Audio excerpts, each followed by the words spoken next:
Good morning बच्चों। आज मैं सीमा शर्मा आपको worksheet 5 conservation of renewable resources यानी कि नवीकरणीय संसाधनों का संरक्षण जो कि कक्षा 8 के लिए है पढ़ाऊँगी। आज का आपका टॉपिक आपकी संसाधन एवं विकास की पाठ्य पुस्तक पाठ संसाधन रिसोर्सेज से लिया गया है। आज की वर्कशीट में हमें पढ़ना है कि रिन्यूएबल रिसोर्सेज क्या होते हैं, उनका हमें किस प्रकार प्रयोग करना चाहिए और बाद में हम दो एक्टिविटीज़ से जानेंगे कि वाटर और हमारे फॉरेस्ट हमारे लिए क्यों इम्पॉर्टेंट है और हम उनका कैसे कंजर्वेशन कर सकते हैं। लास्ट में हम क्वेश्चन आंसर पर डिस्कशन करेंगे और ये वीडियो मैंने आपके लिए इंग्लिश मीडियम और हिंदी मीडियम दोनों में बनाई है। आइए चलिए देखते हैं आज का सबसे पहला टॉपिक। हमने इससे पहले वर्कशीट में पढ़ा था कि कंजर्वेशन ऑफ रिसोर्सेज हमारे लिए क्यों ज़रूरी है, कि हमारे डेवलपमेंट के लिए, विकास के लिए हमारे पास रिसोर्सेज का होना बहुत ज़रूरी है। लेकिन बच्चों आप ये भी जानते हो कि कुछ रिसोर्सेज ऐसे हैं कि जिनका हम कितनी बार भी यूज़ कर ले वो कभी ख़त्म नहीं होते। लेकिन कुछ रिसोर्सेज को संसाधन ऐसे भी हैं जिनका अगर हम एक बार यूज़ कर लेते हैं तो वो ख़त्म हो जाते हैं और उनके बनने में लाखों करोड़ों साल लग जाते हैं। इसके आधार पे हमने उनको 2 पार्ट्स में डिवाइड किया है।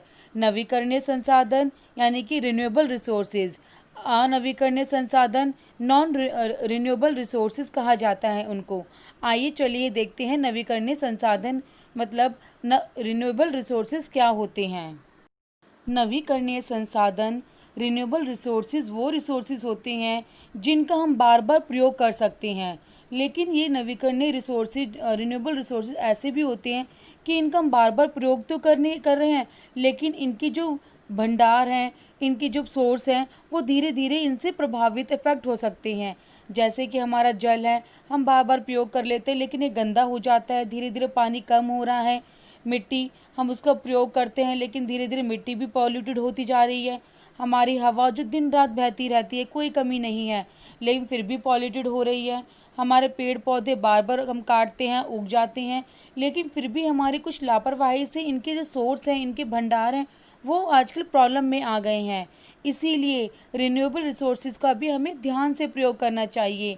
जैसे हमारे यहाँ स्कैरसिटी ऑफ वाटर, जल की कमी हो गई है, जो उसके सोर्सेज ऑफ वाटर है वो भी कम होते जा रहे हैं।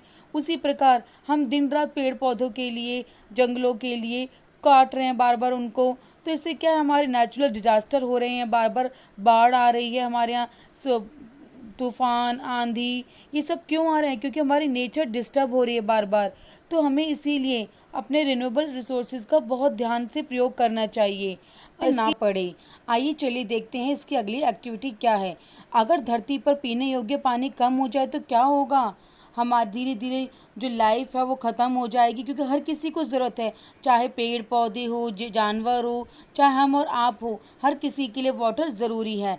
और धीरे धीरे पानी ख़त्म हो जाएगा तो लोग लड़ेंगे और ह्यूमैनिटी भी धीरे धीरे ख़त्म हो जाएगी। इसलिए पीने योग्य पानी जो है वो बहुत ध्यान से प्रयोग करना चाहिए, बर्बाद नहीं करना चाहिए।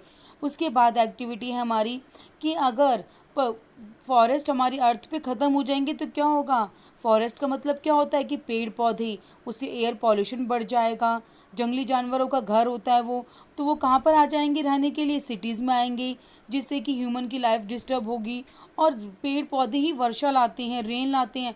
जब जंगल ही नहीं होंगे तो बारिश भी नहीं होगी, पीने का पानी भी नहीं होगा। तो इस तरीके से हमारे फॉरेस्ट भी हमारे लिए इम्पॉर्टेंट है।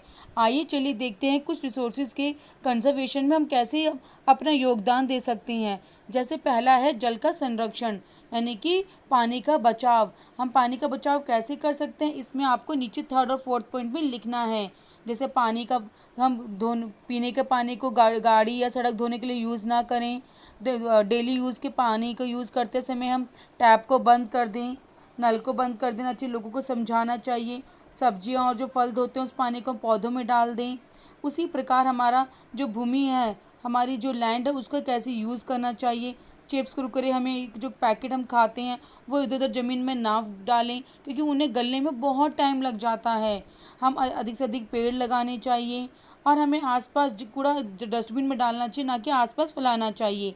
मैंने ये हिंदी मीडियम में सॉल्व किया है, जिसे इंग्लिश मीडियम में बच्चे इसे देखकर खुद सॉल्व करने की कोशिश करेंगे कि हमें वाटर को कैसे कंजर्व करना चाहिए, लैंड को कैसे कंजर्वेशन करना चाहिए। उसके बाद मैंने जो दूसरी एक्टिविटी वो इंग्लिश मीडियम में सॉल्व की है। जैसे हमारे लिए एयर को कैसे कंजर्वेशन करना चाहिए, हमें पत्तों को, लीव्स को जलाना नहीं चाहिए, हमें पेड़ पौधों को काटना नहीं चाहिए, उसके बाद हमें मोर प्लांट्स लगाने चाहिए, और हमें एयर पॉल्यूशन ना हो इसके लिए हमें चिमनी का यूज़ करना चाहिए। उसके बाद है कंजर्वेशन ऑफ फॉरेस्ट, हमें फॉरेस्ट को काटना नहीं चाहिए पेपर्स वगैरह के लिए। हमें नए नए अपने जन्मदिन हो, कभी भी कुछ भी हो, तो हमें एक नया प्लांट लगाना चाहिए। हमें जंगलों काटने से रोक लगानी चाहिए और लोगों को अवेयर करना चाहिए कि फॉरेस्ट का भी हमारे लिए बहुत यूज़ होता है।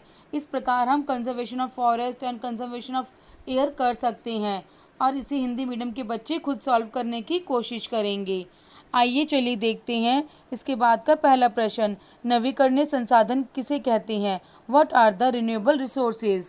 नवीकरणीय संसाधन मत का अर्थ है रिन्यूएबल रिसोर्सेज क्या होते हैं? जिनका हम बार बार यूज़ कर सकते हैं, जिनके अनलिमिटेड सोर्स हैं, लेकिन इनका अगर हम लापरवाही से प्रयोग करेंगे तो इनके सोर्स क्या हो जाएंगे? वो कम हो सकते हैं। जैसे हमारा हो गया वाटर, एयर, फॉरेस्ट, सनलाइट, हमें इनका सोच समझ के बिना लापरवाही के यूज़ करना चाहिए। आइए चलिए देखते हैं नेक्स्ट क्वेश्चन कि पानी के दुरुपयोग को कैसे रोका जा सकता है? How can we reduce the wastage of water? हमें क्या करना चाहिए? पानी का कंजर्वेशन कैसे करना चाहिए? अवेयर द पीपल, कि हमें लोगों को सबसे पहले तो बताना चाहिए हर चीज़ के बारे में। और फलों सब्जियों को धोने के बाद का पानी हम वाटरिंग द प्लांट्स कर सकते हैं।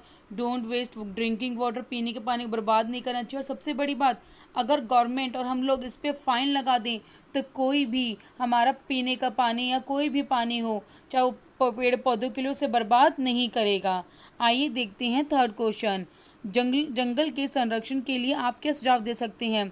कि हमें suggest the ways for conservation of forest को बचाने के लिए आप क्या कर सकते हैं?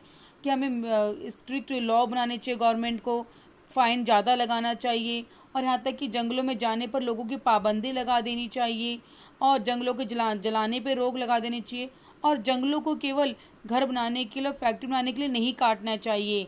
ऐसी चीज़ों के लिए हमें बंजर ज़मीन का यूज़ करना चाहिए। इस प्रकार हम जंगलों को, पेड़ों को बचा सकते हैं।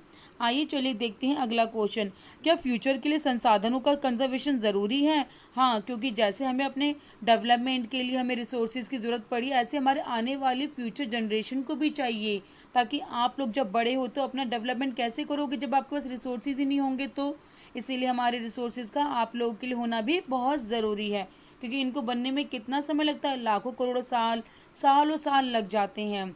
अगर बच्चों आपको मेरी वीडियो अच्छी लगी हो, इसे सब पढ़ के समझ आया हो, तो मेरी वीडियो को लाइक और सब्सक्राइब ज़रूर करें, और कमेंट में जाकर अपने विचार ज़रूर बताएं कि आपको मेरी वीडियो कैसी लगी। Thank you.